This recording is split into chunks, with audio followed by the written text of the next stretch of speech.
السلام علیکم ورحمۃ اللہ وبرکاتہ۔ وعلیکم السلام ورحمۃ اللہ وبرکاتہ۔ ارے یار جنید، کل تم مدرسہ نہیں آیا جبکہ میں نے تمہیں بڑے سرے دھجے اور اچھلتے کودتے دیکھا، آخر کیا بات تھی؟ تمہیں نہیں معلوم میرا برتھڈے تھا، سب نے کیک لایا، پھر میں نے کاٹا، تمام رشتے داروں نے تالیاں بجائی اور مجھے وش کیا، بہت مزہ آئی، کاش کہ تم ہوتے۔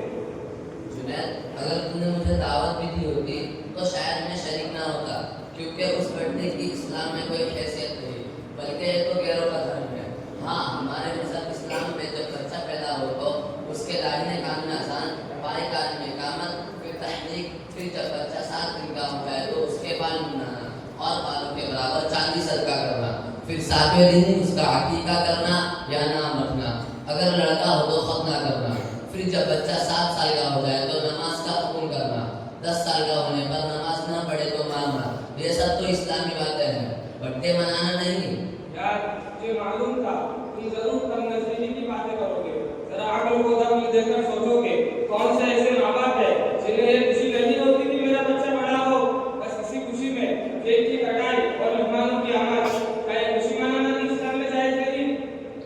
یار جنید، جب تم نے عقل کو دخل دینے کی بات کی ہے تو ٹھیک ہے، میں آپ سے پوچھتا ہوں کہ اگر آپ کے پاس 60 روپے ہو اور یہ روپے آپ نے بہت اہم کام کے لیے رکھے ہو، تو ایسے میں ان 60 روپیوں کا چوری ہونا یا ان میں سے کچھ خرچ ہونا بے حد گرا گزرے تو ایسے میں ان میں سے 2-5 کم ہو جائے تو کیا آپ خوشی مناؤ گے؟ اگر نہیں تو آپ کے عقل میں بات نہیں آتی کہ جب بچہ پیدا ہوتا ہے تو اپنی عمر لے کے پیدا ہوتا ہے، اب جب وہ بڑا ہوتا ہے تو ظاہر ہے کہ اپنی دائمی عمر ہی گھٹا رہا ہے اور موت کے قریب جا رہا ہے، تو جو بچہ موت کے قریب جا رہا ہے آپ اس پر نہ ہے کہ خوشی منا رہے ہو بلکہ نہ منانے والوں کو تنگ نظر اور بیوقوف سمجھ رہے ہو۔ افسوس ہے، تعجب ہے۔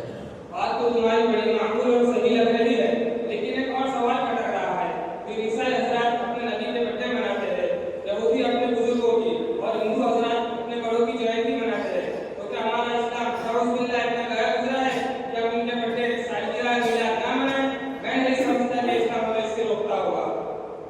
جنید صاحب، کبھی آپ نے اس نظر سے بھی سوچا ہے کہ اور مذہب والوں کے پاس بزرگ ہستیاں ہیں؟ کہا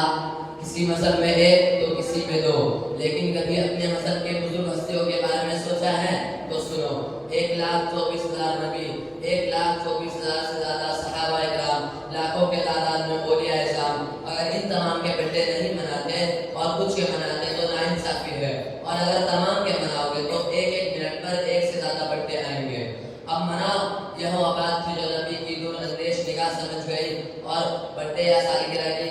کوئی حیثیت نہ بنا دی اور کبھی اپنی زندگی میں برتھڈے یا سالگرہ نہ منائے۔ اسی طرح صحابہ اور اولیاء کرام نے بھی کبھی اپنی سالگرہ نہیں منائی، اگر انہوں نے اپنی یا کسی کی سالگرہ نہیں منائی تو ہمارے پیشوا یہ لوگ ہیں